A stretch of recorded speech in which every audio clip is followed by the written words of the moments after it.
Hello everybody, welcome back to the Spellbinders Club. I'm Z-Man, and today I am joined with Roth, and we're going to be taking our first look into the Lord of the Rings Magic the Gathering set that is going to be coming out here in just a couple months.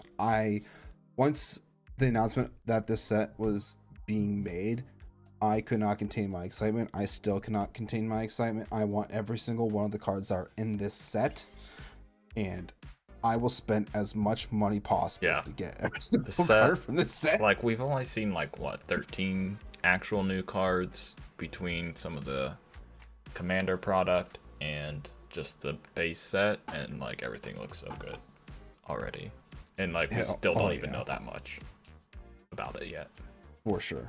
We're going to be taking a look at all of the cards that are known to us, and kind of give off some of our ideas and whatnot, what we think about them and everything like that as we go along. So yeah, let's go on ahead and get right into it. All right, we got our first card, Aragorn and Arwen Wed.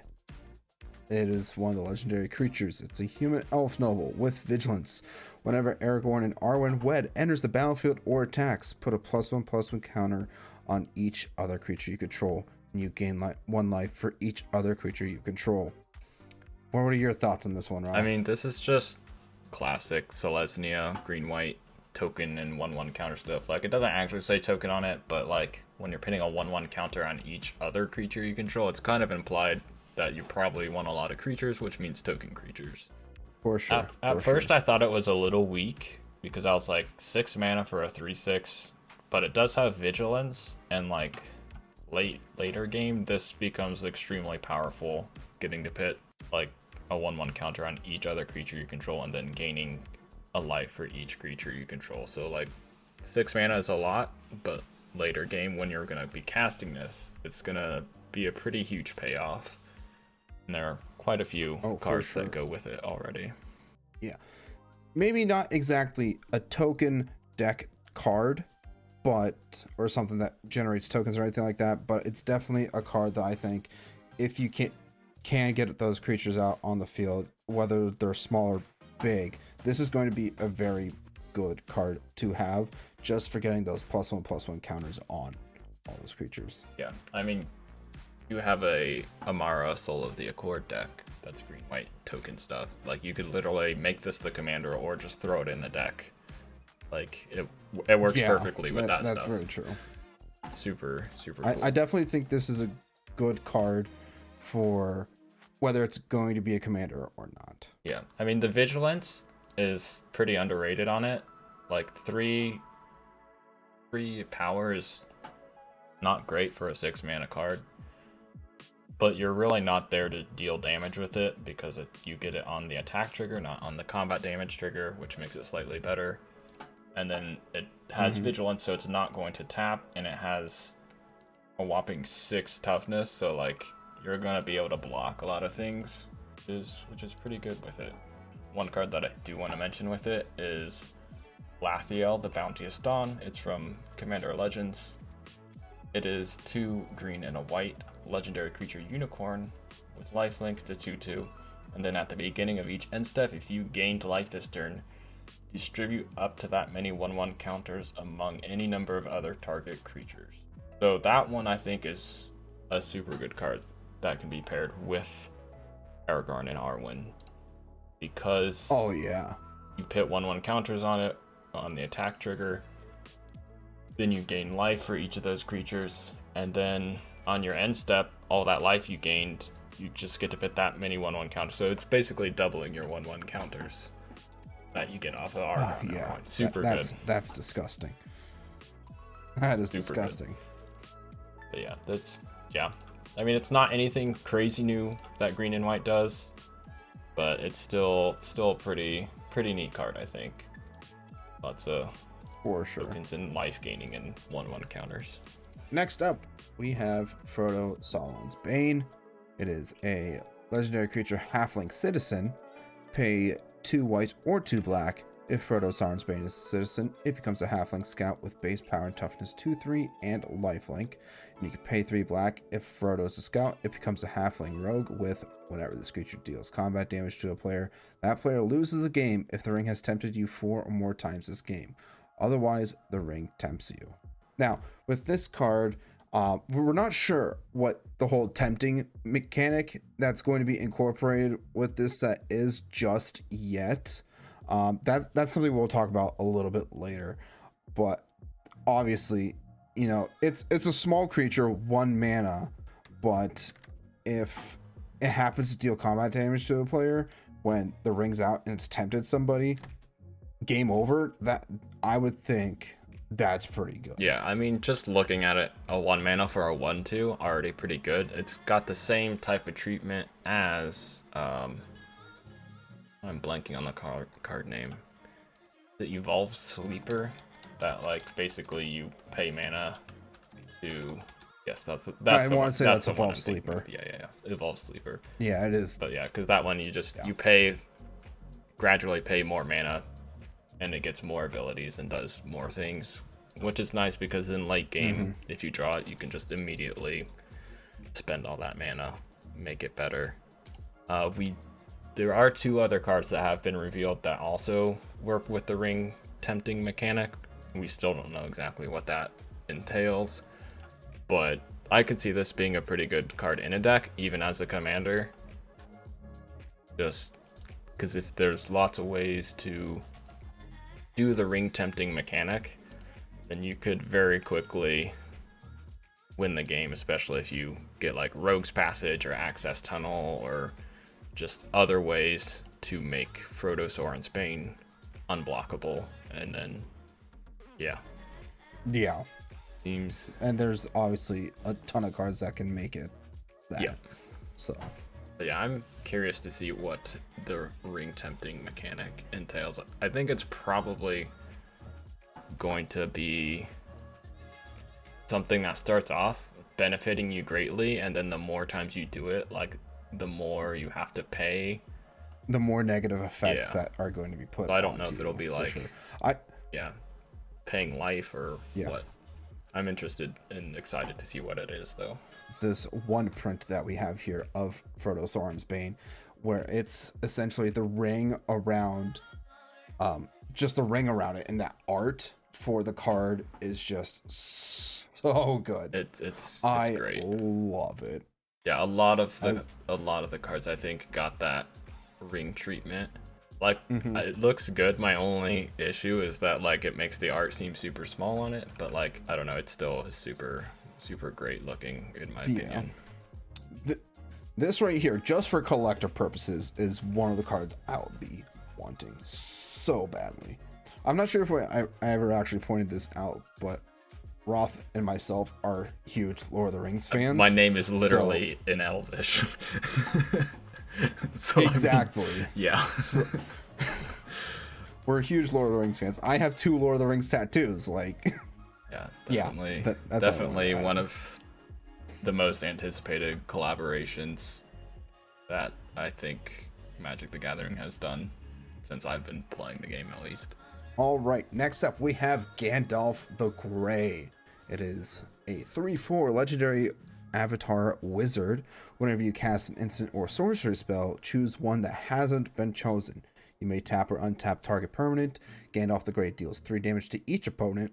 Copy target instant or sorcery spell you control. You may choose new targets for the copy and put Gandalf on top of its owner's library. Now, just for that right there, it could potentially be good. Say you were to put Gandalf into your... Say Gandalf is your commander. Bring him out for 5, take him out a couple times. If he happens to get taken out before you get to put Gandalf on top of your library, say you get taken out 3 times, then that commander boost is up to 9 or 12 now. Then being able to, if you eventually are able to get Gandalf into your library, just completely wipes that out. That's already my first advantage that I noticed with it. Yeah, I think it's super good because it'll, like, pretty much any time someone's gonna target to exile, destroy, whatever, target any Gandalf with anything that is going to hurt you, then it's like, as long as you have any kind of instant in your hand, assuming they're doing this on their turn or whatever, any kind of instant, cast it in response and just bounce it to the top of your library, get it to your hand, the next draw you have, recast it the next turn for 5 instead of 7. Yeah, easy. Yeah, right I there. do like cards that have built-in protection. And then, I mean, being able to copy spells is pretty good. One thing, yeah, definitely, for sure, that is cool with this is, like, if you run lots of cheap instants and sorceries, you can easily do all 4 of these a turn. And then if the last thing you do is like a flicker effect, so exile and then immediately return it to the battlefield, you will still get the trigger off of Gandalf, and then Gandalf will get exiled, and you'll still get the trigger effect. Obviously, if it isn't the, well, it wouldn't work if you went to put it back on top of your library, but you know, you do the other 3, flicker him, bring him back, do it again, can be pretty powerful with copying stuff and just draining all your opponents for 3, tapping down their stuff or untapping some of your mana stuff so you can keep casting spells. That too, yeah, for sure. Once again, that ring art, sure, it may look things seem a little smaller, but I absolutely love this, because if I'm looking at the card correctly, it looks like it's when he's falling to fight the Balrog. Yeah, I like how he's just like perfectly in center frame of that, and you just see the Balrog's arm coming up. Yeah, and like the whip around him as well. That, love it. Oh man, can this set come out already? I don't want to wait 2 more months. 3, end of June. It's almost end of March, so about 3 months. Ugh, pain. All right, now we have Golem Patient Plotter, legendary creature, halfling horror. When Golem Patient Plotter leaves the battlefield, the ring tempts you. Another card that has the ring temptation. Still don't know what that's all about though. Pay 1 black, sacrifice a creature, return Golem from your graveyard to your hand, activate only as a sorcery. Now, like I said, the whole ring temptation mechanic, still don't know a whole lot about, but once we do know more about that, maybe it's something we can make another video on. Yep, for sure. Eventually, I don't know. It seems like a good card if it's something that, like Roth and I kind of speculated, it tempts you. When you tempt yourself in the beginning, it's kind of like positive effects, but the more it tempts you, the more negative effects. Yeah. Then this could be pretty good. Or if you get or if you get secondary bonuses, like with the Frodo card, where if you've been tempted 4 times and you deal combat damage, then it's game over for your opponent there. So like this one, you can keep bringing it back and keep playing it. So I don't know, seems if you're going for a strategy of tempting yourself with the ring, so you can get Frodo in there and just make your opponent lose, then yeah, this seems like a decent card to keep playing, to keep getting that ring temptation. Oh yeah, for sure. Once again, the whole ring art concept, that I love this one, mostly because it reminds me watching the movies, and like when they introduce him, really, he's in that cave. So like this is just another magnificent art card that kind of bodes to Lord of the Rings, and like how accurate they're kind of keeping to the characters as well. And then even this Golem print here as well, like when he's falling into the lava to go after the ring, once Frodo falls in and the ring's dropped in. Love it. It's great. Yeah. And this one, for those who didn't watch, the Magic the Gathering First Look, paired with a Frodo card, one of the Sam cards, and the One Ring card. They all have alternate arts that make basically one big panorama of the scene if you push them all together in the right order. Actually did not notice that. Yeah, when we get to the One Ring card, that's pretty cool. You'll see it. Maybe we'll throw all of the cards up on screen. Yeah, maybe we could do that near the end or something like that. But all right, next up we have Mount Doom, a legendary land. Tap, pay 1 life, add black or red. Tap 1 black and red. To tap Mount Doom deals 1 damage to each opponent. Pay 5, 1 black, 1 red to tap. Sacrifice Mount Doom and a legendary artifact. Choose up to 2 creatures, then destroy the rest. Activate only as a sorcery. Obviously, that's kind of a board wipe mechanic in the whole grand scheme of things, really. I mean, say like you get the most benefit out of the One Ring, and then you want to activate the ultimate of paying the 7 and tap it to sacrifice Mount Doom. Just do a board wipe. And then that's your two best creatures alive. I don't know. I had mixed feelings about this card when I saw it. Like, the pay 1 life to add black or red, not that big of a deal to me. It's basically just like all the pain land cycles. Like the red black one is Sulphur Springs. The middle ability there, the paying 3 to deal 1 damage to each opponent, seems kind of weak to me in my opinion. Like, it's a legendary land and like 3 mana to deal 1 damage to each opponent. In the context of Commander, you typically play a 4-player game, so it's 1 damage to each opponent for 3 mana. Doesn't seem that great. In other formats where it's a 1v1, 3 doesn't seem that great. Although I guess 1 damage in like Standard is, or another 20 life format is far more painful than in Commander where you have 40 life. But the last ability there, 7 mana for a board wipe. It's expensive, but say you're in the late game, you're kind of like running out of options if you still have Mount Doom on the field, if somebody else hasn't technically destroyed it.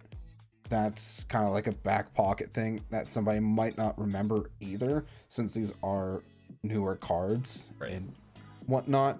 They may not be familiar with Mount Doom just yet. Say you're in the late game and you don't really have any other plays, but your opponent has a ton of creatures on the field, and you think next turn it's game, throw that out there. That could be a game winner right there. Yeah, even if you just don't play it right away, hold it up in your hand, play it on that turn. They can't counter it because it's a land. And then that's a good point. The only way they could stop it is if they have a counter activated ability spell, which there are a few of, like Tail's End and Defabricate can target or counter target activated abilities, which is super interesting. And then the legendary artifact, there's lots of decent legendary artifacts out there. I mean, for full flavor, you gotta use the One Ring, of course, but I had the interesting thought of using Liquid Metal Torque or Liquid Metal Coating, which allow you to tap that artifact and make another permanent into an artifact. So if you have a legendary creature, you could make the legendary creature into, give it the additional artifact type, so then it would be legendary and artifact, which would meet the requirements for Mount Doom to sack it. So just some fun things you could do with that. Oh yeah, for sure. But yeah, I feel like 7 mana is kind of average for a board wipe, but 7 mana for a board wipe that is going to be difficult to prevent, other than preemptively blowing up lands, or someone runs a counter target activated ability card, then it's going to be pretty difficult to stop. Yeah, that's true. And then obviously the full art for Mount Doom, that I love that absolutely so much. Fantastic. That looks so good. Love it. little lightning strike in the background. Just so good. Next up, we have Radagast, Wizards of Wilds. Legendary creature avatar wizard, just like Gandalf. Has Ward 1. Beasts and birds you control have Ward 1. Whenever you cast a spell with mana value 5 or greater, choose one. Create a 3/3 green beast creature token, or create a 2/2 blue bird creature token with 5. Blurred. A lot of words. That is a lot of words. I mean, this card right here obviously is something for like a token deck. Obviously, Yeah. This is something you would want to run for that, whether it be your commander or just another creature. I kind of see this more of a creature in a deck, in all honesty, than a commander. I mean, for 4 mana, it's 3/5. It's not terrible. Of the commander. Oh, deck. it is. Yeah. Oh, I don't know if it's the main one, but it is a legendary creature of the colors for the Simic commander deck. but I mean, I mean, I could kind of see it as being a commander as well. Well, that's why I kind of said, in my opinion, it kind of leans towards maybe just one of your 99 that you put into your commander deck. Yeah. But that's just me. That's my opinion. I could see a decent. You can yell at me in the comments. I don't care. I could see a decent beast and or bird tribal deck, and you just cast, because there's lots of big beast cards that are 5 mana value or higher, so you could get lots of value by doing this. One card I would like to bring up is Tawnos the Toy Maker. It is from the Brothers War set. It is 3 green blue for legendary creature, human artificer. It's a 3/5, and it says whenever you cast a beast or bird creature spell, you may copy it, except the copy is an artifact. In addition to its other types, the copy is a token. So like that pairs really well with it. If you cast 5 mana beast or bird or whatever, you get to copy it. Yeah. You get one of the tokens from Radagast, and it has Ward 1. Ward 1 feels a little weak, but I mean, it is some protection, I suppose. The full art for Radagast as well. It's not much different from the first card, just adds a little more on the card. So not one of the ones that really pops out, but it's still. Yeah. I mean, it's possible we might get more versions of it, because let's see. I mean, these are the regular frame there. One is from the commander deck, and then the full art, or extended art, I should say, is probably going to be in the collector's product. So I don't know. Maybe we'll get more with different arts. Who knows? Yeah, I guess we'll just have to see about that one. Next up, we have Reprieve. It is a 2 mana instant. Return target spell to its owner's hand and draw a card. Quite simple card. Really nothing superb about it. It's play it, get something back in your hand. Yeah, we have a few cards in blue that essentially do this. But you get to draw a card, and it can be pretty powerful, especially if your opponent is running things that cannot be countered. This doesn't count as a counter, you're just returning it back to their hand. So they cast a creature or whatever that can't be countered, be like, alright, Reprieve, bounce it back to your hand, buy yourself a turn before they can recast it again. And then hopefully with the card that you draw, it's something get that something that is helpful. Yeah. But yeah, it is a neat little thing that you can't do. All right, now we have Sam, Loyal Attendant, legendary creature, halfling peasant, partner with Frodo, adventurous hobbit.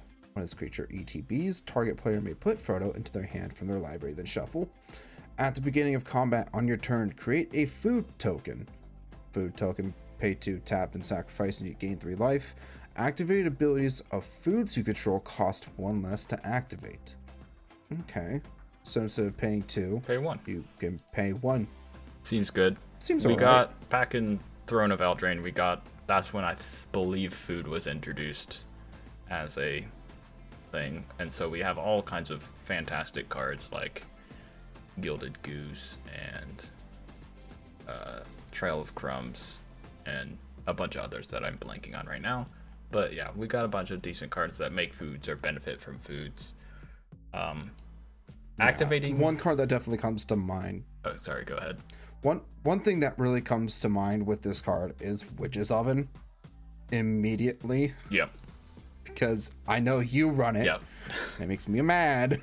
I mean, that one, yeah, the Witch's Oven is great because, yeah, you get food. And, yeah, another great one with this would be Inspiring Statuary. It lets your artifacts tap to help cast non-artifact spells. So it gives your food a different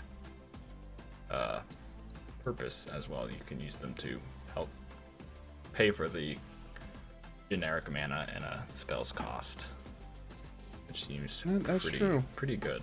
And then of course them only costing 1 to activate, paying 1 mana to gain 3 life seems pretty good. We haven't been shown what the Frodo Adventurous Hobbit is. We know it will have black in it because this is from the commander, one of the commander decks, which is I believe I think this is the main commander of it. Potentially you have Sam and Frodo as a partner commander, and the commander deck we know is green, white, and black. So we know Frodo will have black. I don't know if it'll like double up on green or white and he'll be multicolor as well. But yeah, I'm curious to see what Frodo will bring to the table. Get it? Because food. In this partner pairing. Yeah. But I don't know. I kind of wonder if Frodo will have some kind of ability that gives food another purpose, like some kind of other activated ability, like if Frodo will have foods you control have pay this, do this type of thing. I don't know. And then that would synergize with Sam's, making it cost less. And then for the extended art for this card as well, not really anything different from it's just extended art. And next up, we have Samwise the Stout-Hearted, legendary creature halfling peasant. Has flash, and whenever Samwise the Stout-Hearted enters the battlefield, choose up to 1 target permanent card in your graveyard that was put there from the battlefield this turn. Return it to your hand, then the ring tempts you. Another card that has the ring temptation mechanic, still don't know though. 2 mana, 2/1, seems like a pretty alright card to me. You know, going to second main and one of your creatures that died, bring it back. Not bad. Yeah, creature or permanent. What's interesting is I feel like a lot of cards that are like this have like any kind of recursion type thing like that, where it's any permanent type bring back. There's usually like with mana value 3 or less, if this is just any, so they get rid of your biggest fattest thing off the field. Just flash in Sam, get it back to your hand. Now I just want to point out really quick too, with this at least for anybody that's not super familiar with Lord of the Rings, I'm assuming if you're watching this though, you are kind of familiar. I want to say that this art here reminds me of when Sam is fighting Shelob. Yeah, I think it's probably most definitely. I want to say that's what it is, but they didn't include Shelob in this, which is kind of it would have been kind of cool. We might get a Shelob card or something. In the presentation, they did say that like most of the characters that you can think of and name from Lord of the Rings have cards in this set. That's excellent. Which, he said there's probably some exceptions, but yeah, there's a lot of cards coming, I believe. This set, I've done my absolute best to not be spoiled on what's going to be coming out. This is technically my first look with everything. Roth already looked, but yeah, I mean, I watched the first look video and then did some theory crafting on some of the cards. The full art of Samwise in the ring around him, it is definitely different. from the first card. I It's really him like carrying this. Frodo up the side of Mount Doom. Yeah, that I love that. That's so good. That definitely adds to the whole stout-hearted, like that art right there. It looks like Sam looking over the side of when Gollum and Frodo tumbled. Yep, that's it's that. This is one that's part of that panorama. Oh right, yeah. You're right. Yeah, I do like the full art thing as well. It's super cool. And next up, we have Sauron the Lidless Eye, legendary creature, Avatar Horror. When Sauron the Lidless Eye enters the battlefield, gain control of target creature an opponent controls until end of turn. Untap it, gains haste until end of turn. Pay 1 black and red. Creatures you control get +2/+0 till end of turn, and each opponent loses 2 life. Seems like a pretty alright card to me. Take control of somebody's big creature, turn it on them for a turn. Yeah, you got extra Seems mana. Like a pretty alright one. Just spend 3 mana, pump it up a little bit. Or if you have a lot of mana, even more, because you don't have to tap Sauron for this ability, so you can pump it up for as much mana as you have. Drain him for a bunch of life. True. Hit him real good. No, it's that one could definitely be a huge factor in a commander game. I don't know. This card doesn't seem extremely special to me at all in anything. Like, it has the gain control of target creature, so I don't know. Maybe run it in a deck where you just use your opponent's decks against them. Could be kind of fun. Seems like a Sauron thing to do. That's very true. And then we have the Sauron extended art. Once again, not much changed. Yep. Just extended. I will say the one thing I love about this art is the fact that if you look at his hands, his fingers are cut off. That is an excellent touch. Yeah, that's love that. I saw that. I was like, wait a minute. Yeah, that is a super cool touch to it. And then obviously you can't have a set without having a new soul ring. I mean, look at it. It's Sauron holding the one ring. The Elvish soul ring will be one of my number 1 cards to be getting, aside from the one ring. Good luck getting it. This so because you didn't watch the preview, so the Sauron holding the ring, that one is from the Commander's sets. I don't know if we're gonna get a unique soul ring for each commander set. It would be kind of cool if we did. But these other ones here, I guess these other ones have the commander symbol on it as well. There is some. Wait, was it with these? I don't know. I might be tripping.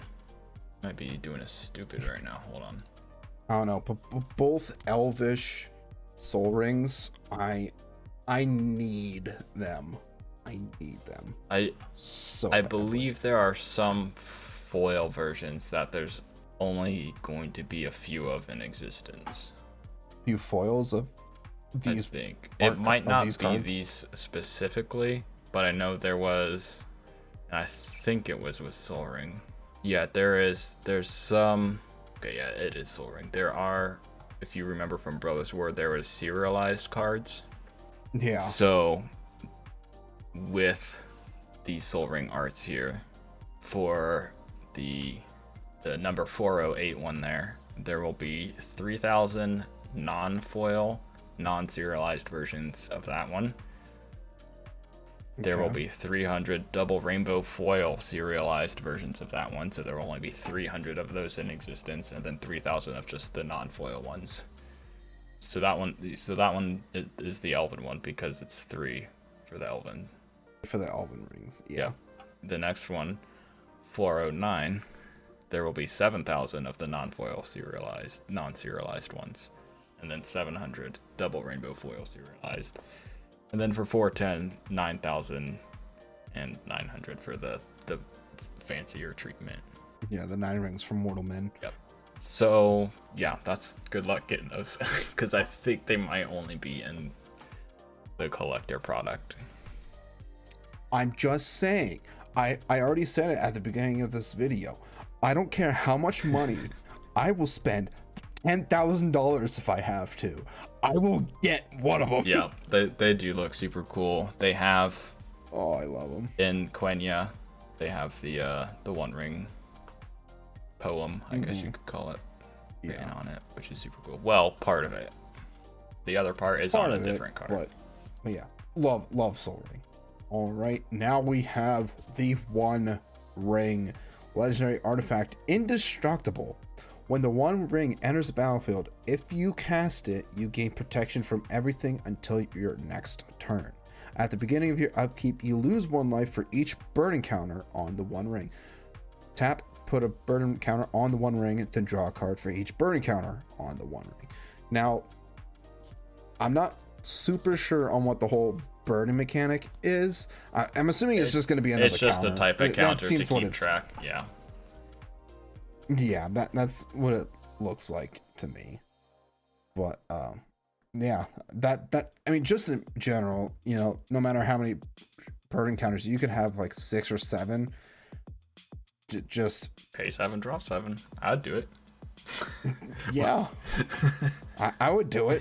And I mean, even better is if you are running the Mount Doom card, because then it's like you have a way to get rid of this because it's indestructible. So yeah, indestructible does not prevent against sacrifice. So that's super cool. No, it does not.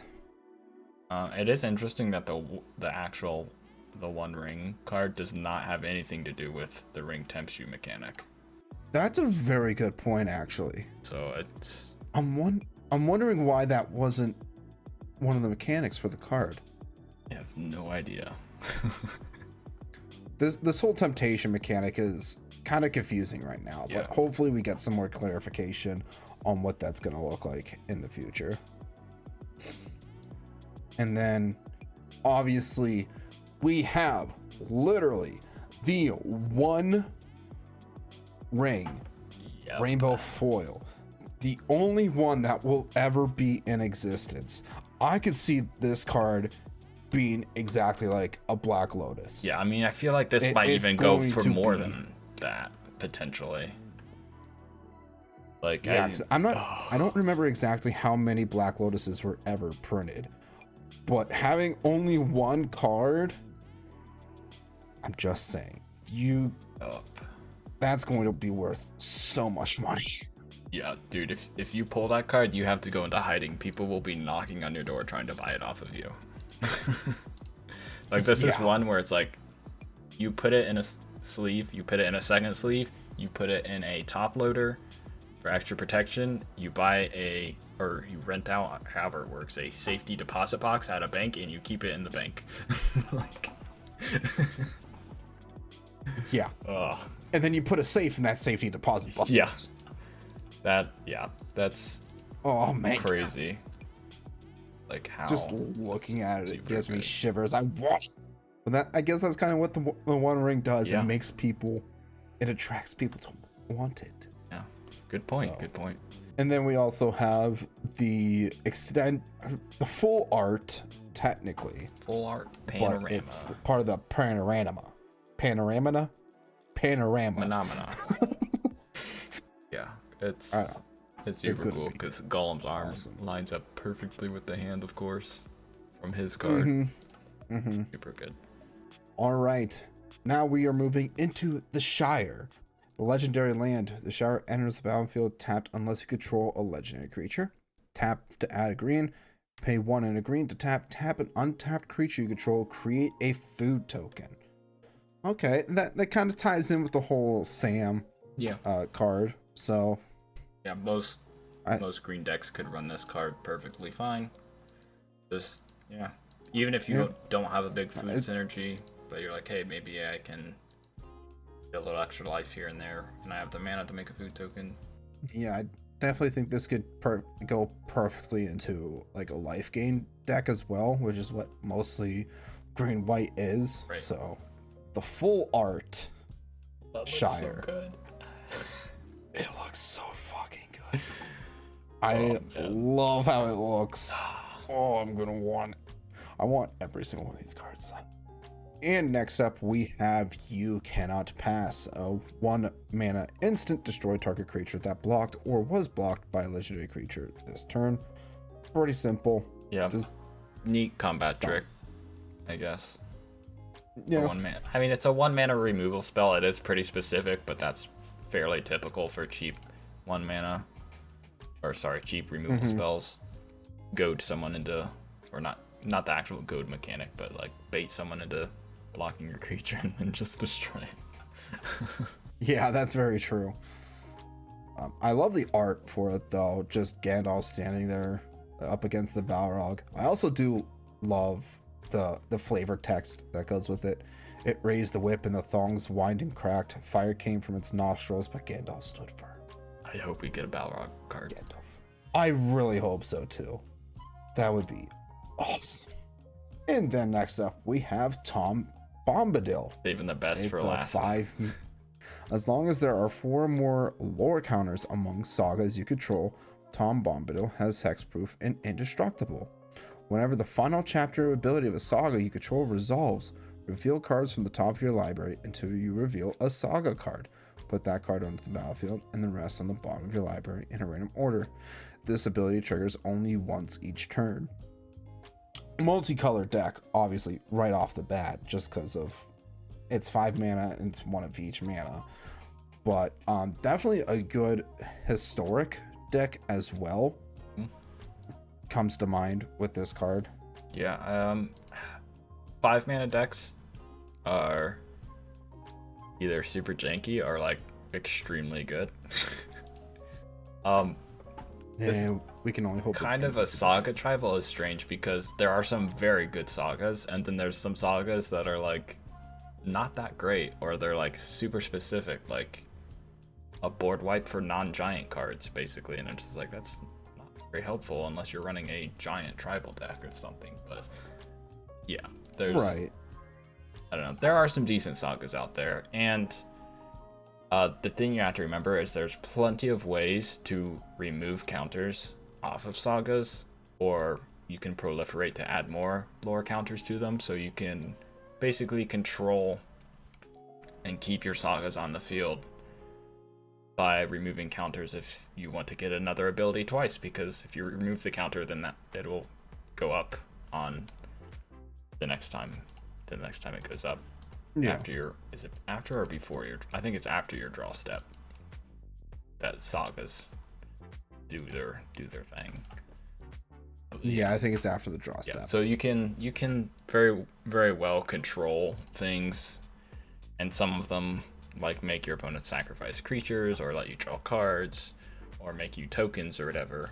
So it's super interesting because you can definitely make like some weird deck that just controls how many counters are on your sagas. There's plenty of ways to get all your enchantments back out of your graveyard, so that would include sagas. And yeah, I don't know, I think it could be a really fun deck. Lots of I definitely think so. Lots of enchantment love in green white with reducing the cost by 1, and there's like a bajillion cards that let you draw a card every time you cast an enchantment spell, which is just insane. So I mean, I feel like this deck could be pretty good given the right cards, of course. And then obviously we have the ring art, as I'm going to call it, for the card. That I like that a lot, because I definitely, if I remember when I read Fellowship of the Ring, granted it was like probably close to a year ago at this point, but I think this is pretty accurate to how the Hobbit stumbled across Tom Bombadil. Yep, I think so. It's been way longer since I've read the books, but fake fan here, I guess. I mean, if it makes you feel any better, I still haven't even finished reading the entire trilogy. Reading is hard. Reading is hard. Yeah, Reading that's why is we very play a hard game that sometimes. involves reading. Man, love the art though. Yeah, that looks fantastic. The creature type of god bard is just, I don't know, that just seems like perfect to me. It seems accurate for who he is, because I guess another little splurge of Lord of the Rings lore for anybody that's not super familiar with it. Tom Bombadil actually held the ring at one point and put it on himself, and it had zero effect on him whatsoever. Granted, it was only for a very short period of time or whatever, if I remember correctly, but no effect on him whatsoever. Yep. So that it kind of makes sense for that whole god bard, I guess. Plus his personality is just so bubbly as well. So it makes sense that he's a god bard. Yep. I like that. And another side note is that the protection, the hexproof and indestructible, is fairly easy to get because it's lore counters. So if you're on I think it's chapter 2 of a saga, then that's 2 lore counters right there. So if you have 2 sagas both at chapter 2, then it's fairly easy, especially if you're regulating how much counters are on it, either more or less, and all that. For sure. You can pretty easily, I feel like, safe and sound. And then we also have a few reprints as well. We have Bridge of Khazad-dûm, which is a reprint of an Ensnaring Bridge. We have the Party Tree, which is a reprint of the Great Henge. Lorien Brooch is Trailblazer's Boots, and Valley of Gorgoroth is Wasteland. So, yeah. But we love the arts. Yeah, they look awesome. Super good. Especially, I really like the Party Tree for some. I don't know why, but I really like the Party Tree. Good vibes card. It's I hope, because aside from the Lorien Brooch, aka the Trailblazer's Boots, all of the other cards, so the Great Henge, Wasteland, and Ensnaring Bridge, are all fairly expensive cards. So maybe the special version of it will bring the price down a little bit. Maybe not, because people will be wanting them even more, but I suppose. Yeah, that's something that we'll have to kind of figure out. What's also interesting, though, is the Wasteland kind of is a way to preemptively counter Mount Doom, as we were talking before. You can blow up a non-target, non-basic land. There's that fun fact. That's a good point. That is, I didn't think about that. Because that is, Mount Doom's a legendary land. It's a non-basic. Wow. Okay. I guess that kind of counters Mount Doom there in a sense, but yeah, that you definitely have a very good point there. And of course, Great Henge, a fantastic card. So expensive. But I mean, yeah, 9 mana. That's a lot. The artwork is all super great. And then we also have, for anybody that hasn't seen them yet, the land cards for this set are pieces of the map from Middle Earth, which I think is probably the best touch, aside from the One Ring. The best touch to this entire set is having. I believe they each have 2 arts for them as well.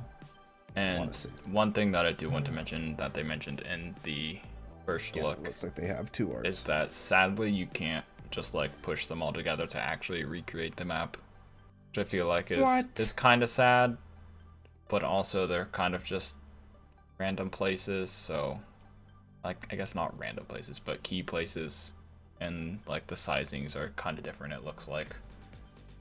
But I don't know, still a very cool way to do lands.